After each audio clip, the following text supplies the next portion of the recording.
Dr. Harold Asbedin, Senior Visiting Research Fellow at Southampton University, has seen the results of early tests. Scientifically speaking, it is a bombshell, he says. I would not have believed this if I had not seen it with my own eyes. Quote, it will totally revolutionize the travel industry, taken to the ultimate. We will have planes without jet engines and helicopters without rotor blades, unquote. Mr. Kidd is being financed by an Australian research company, a spokesman said. Quote, we are on to something really big.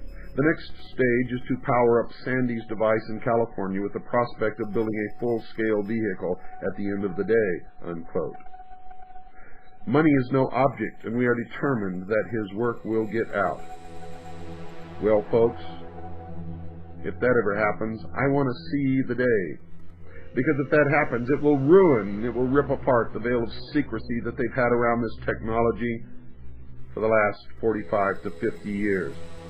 And nobody is going to allow that to happen, because that's their ace in the hole to bring about the New World Order, by presenting us with an artificial and completely false threat from some other species from some other planet. And I think the only obstacle to that scenario right now is they have not been able to produce anything in a laboratory, as of yet, that looks like an extraterrestrial being and can think and speak and is convincing. But mark my words, they will. And when they do, none of us will be able to tell if that creature was manufactured in a laboratory or really did come from some distant star system. And that's the inherent danger in all of this. For you see, just the presence, just the reality, just convincing the people of the world that such a creature could exist and could travel from there to here constitutes a serious threat to our planet and to humanity.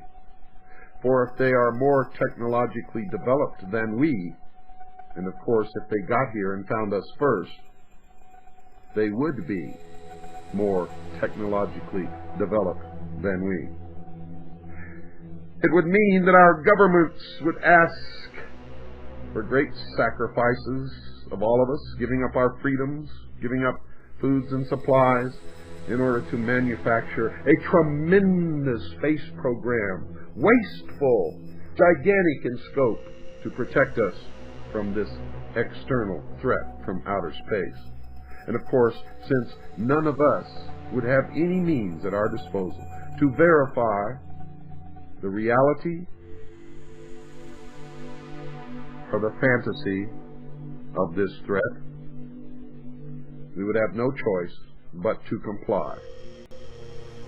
And the first realization of this massive, gigantic movement to protect the Earth from this alien threat would be a one-world, totalitarian, socialist government.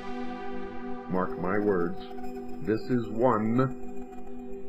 only one of the contingency plans of those who want to bring this about.